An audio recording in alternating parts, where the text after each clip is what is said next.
To determine the amperage on the secondary side of a 37.5 kVA transformer with a primary voltage of 480/277 volts 3-phase and a secondary voltage of 120/240 volts single-phase, you'll need to follow these steps. Firstly, calculate the transformer turns ratio. The turns ratio is the ratio of the primary voltage to the secondary voltage. In this case, the primary voltage is 480/277 volts and the secondary voltage is 120/240 volts. The turns ratio is calculated as the primary voltage divided by the secondary voltage.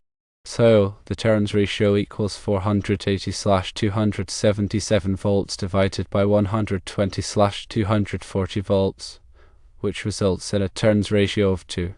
Secondly, calculate the apparent power, which is given as 37.5 kVA. Thirdly, calculate the primary current. The primary current can be calculated using the apparent power, primary voltage, and number of phases.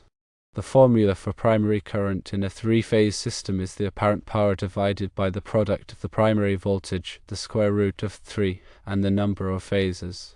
Given that the number of phases is 3, the primary current equals 37.5 kVA divided by the product of 480/277 volts, the square root of 3, and 3.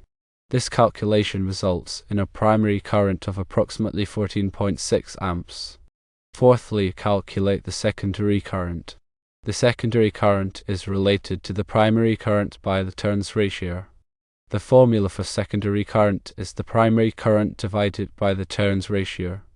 So the secondary current equals 14.6 amps divided by 2, which results in a secondary current of approximately 7.3 amps.